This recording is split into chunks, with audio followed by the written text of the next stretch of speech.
Hello friends, welcome back to my channel A Study Point. तो आज हम start करने जा रहे हैं एक इम्पॉर्टेंट ट्रिक साइंस की, जिसमें आज हम पढ़ने वाले हैं जेनेटिक्स डिजीज की ट्रिक। मतलब जितने भी आनुवंशिकी रोग होते हैं, यानी कि जो जेनेटिक्स होते हैं, उसको ट्रिक के माध्यम से हम याद करेंगे। चैनल पर नए हैं तो चैनल को सब्सक्राइब कर लें, वीडियो को लाइक करें और ज़्यादा से ज़्यादा शेयर करें। तो चलते हैं, स्टार्ट करते हैं आज की ट्रिक। तो यहाँ पर जो आज की ट्रिक है बहुत सिंपल है। आज की ट्रिक क्या है, आपको स्क्रीन पर दिख रही है। ट्रिक है बट कहीं पड़ा है। बस इतनी सी ट्रिक के माध्यम से आप सारी डिजीज़ के बारे में याद रख सकते हैं। जो जेनेटिक का मतलब क्या होता है, जो जनरेशन वाइज डिजीज़ चलती है, यानी पेरेंट्स को है तो उनके चाइल्ड को हो सकती है, उनके पेरेंट्स को, इस तरह से जो जनरेशन वाइज चलती हैं उसको हम बोलते हैं जेनेटिक डिजीज़।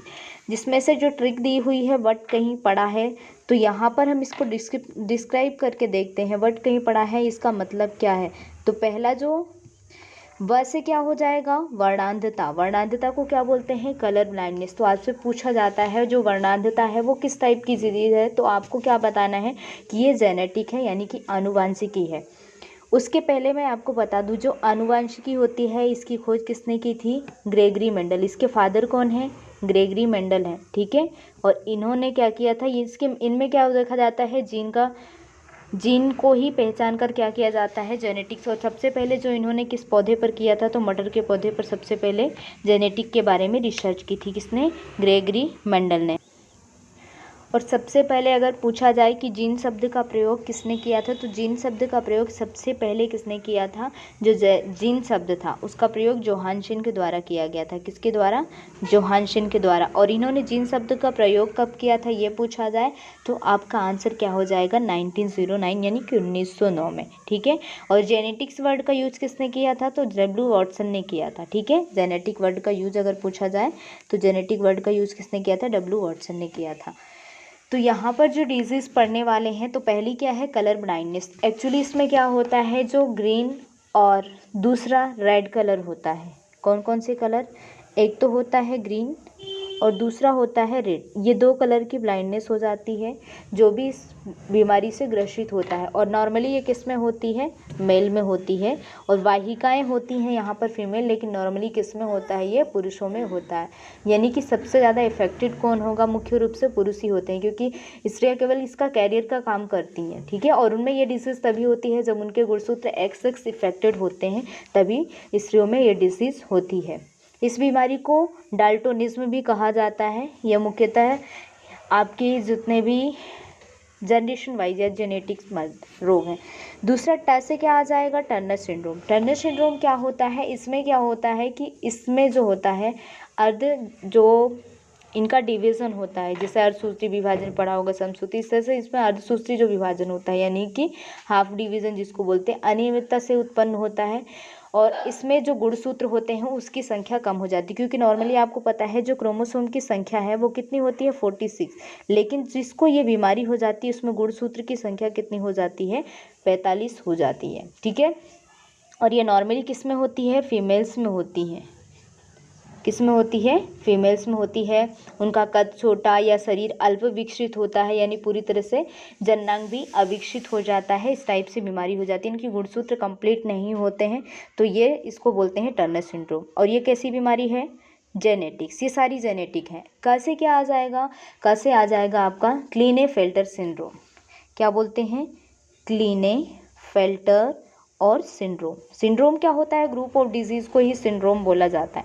यहाँ पर आगे नहीं लिखा है, पूरा नाम क्या है, क्लीनेफेल्टर सिंड्रोम। सिंड्रोम क्या होता है, ग्रुप ऑफ डिजीज़, ठीक है। इसमें क्या होता है कि जो ये नॉर्मली किस में होता है, यानी कि पुरुष जो नपुंसक हो जाते हैं, यानी कि उसमें क्या होता है, जब भी ये डिजीज़ होती है जेनेटिक, इसमें आपके क्रोमोसोम की संख्या इंक्रीज हो जाती है। और जब टर्नर सिंड्रोम होता है तो इसमें क्या होता है, टर्न यानी चेंज होना, यानी ऐसे याद रख सकते हो, यहाँ पर जो गुणसूत्र की संख्या है वो क्या हो जाती है, कम हो जाती है। और लेकिन जो क्लीनोफिल्टर है, जो क्लीनोफिल्टर सिंड्रोम डिजीज़ होती है, उसमें आपके क्रोमोसोम की संख्या इंक्रीज हो जाती है। नॉर्मली किस में होता है, मेल में होता है। और ये फीमेल में, और ये भी क्या होता है, नॉर्मली मेल में होता है, क्योंकि स्त्रियाँ वाहक होती हैं। इससे आ जाएगा हीमोफीलिया। हीमोफीलिया पता है कि रक्त का थक्का नहीं जमता, यानी कि जैसे आपको जिसको भी ये बीमारी होती है हीमोफीलिया, तो रक्त का थक्का नहीं बनता है, इसका मतलब ये है कि जैसे किसी को चोट लग जाती है तो ब्लड का रुकना मतलब रुकता नहीं है, ब्लड कंटिन्यू बहुत देर तक कंटिन्यूअस बहता रहता है। तो इस टाइप की बीमारी होती है, उसको बोलते हैं हीमोफीलिया। और हीमोफीलिया कैसी बीमारी है? जेनेटिक है। पासे आ जाएगा पटाउ सिंड्रोम। इसमें क्या होता है, ऊपर का जो होठ होता है यानी कि जो लिप्स वाला एरिया होता है वो आपका कट जाता है, और जो तालू होता है अंदर साइड जो आपके पैलेट होता है उसमें दरार सी आ जाती हैं। इस टाइप के व्यक्ति मंदबुद्धि के होते हैं, यानी कि मंदबुद्धि समझते हैं, जिसकी दिमाग कमज़ोर हो जाती है।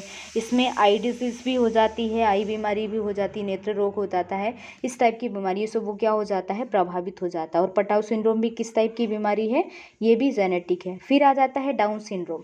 डाउन सिंड्रोम में भी क्या होता है, जो डाउन सिंड्रोम होता है ये रोग भी कैसा होता है, अर्धसूत्री विभाजन वाला होता है, यानी जो मिटोज प्रोसेस होती है। अर्धसूत्री विभाजन में जैसे ऑटोसोम होते हैं, ऑटोसोम का पूरी तरह से डिवीज़न नहीं होता है इसमें, ठीक है, जो अर्धसूत्री विभाजन होता है। तो ये ऑटोसोम का पूरी तरह से डिवीज़न ना होना, ये भी डाउन सिंड्रोम के अंदर आ जाता है। इसमें भी व्यक्ति का पूरी तरह से विकास नहीं हो पाता है, जैसे आंखें टेढ़ी हो जाती हैं, आंखें का टेढ़ी हो जाना, या फिर जीभ का मोटा होना, यानी टंग आपकी बहुत ज़्यादा थिक वाली हो जाती है। वयस्क व्यक्ति जो होता है वो भी कैसा होता है, मंदबुद्धि टाइप का हो जाता है। तो इस टाइप की जो बीमारी होती है, ठीक है, तो वो कौन सी बीमारी हो जाती है, डाउन सिंड्रोम, जिसको दूसरा नाम क्या बोलते हैं, मंगोलिज्म भी बोला जाता है। इसका दूसरा नाम क्या है, मंगोलिज्म, ठीक है।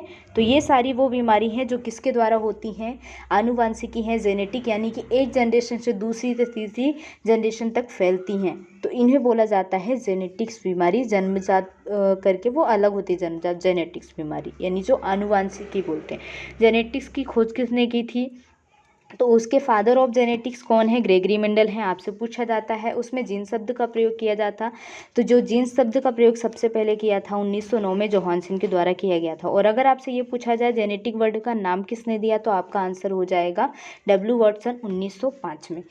तो यहाँ पर बहुत सिंपल है, एक बार इसको रिवाइज कर लेते हैं। क्या है यहाँ पर ट्रिक यह है कि वर्ड कहीं पड़ा है, वैसे हो जाएगा वर्णांधता, टैसे टर्नर सिंड्रोम, जिसमें क्रोमोसोम की संख्या कम हो जाती है। और इससे अफेक्टेड कौन होती है, नॉर्मली फीमेल होती हैं, वर्णांधता में मेल।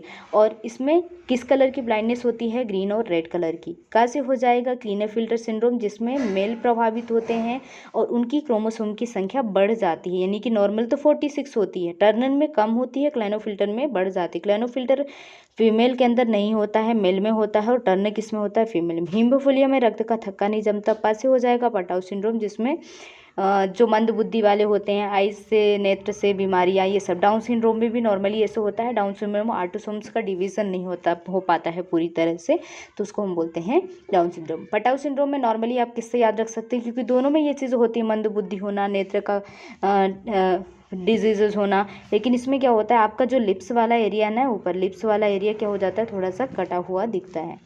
तो ये थी आज की ट्रिक। आई होप आपको पसंद आई होगी। ट्रिक पसंद आए तो वीडियो को लाइक, चैनल को सब्सक्राइब और ज़्यादा से ज़्यादा शेयर करें। साथ में बेल आइकन को ज़रूर प्रेस करें ताकि आपको सारी वीडियो की नोटिफिकेशन टाइम से मिले। प्लेलिस्ट में जाकर आप जितनी भी हमारी प्रीवियस वीडियो हैं सारी वॉच कर सकते हैं। चैनल को सब्सक्राइब करना ना भूलें। ऐसी ही और ट्रिक जानने के लिए आप हमारे साथ जुड़े रहें। मिलते हैं नेक्स्ट वीडियो में, तब तक के लिए बाय बाय।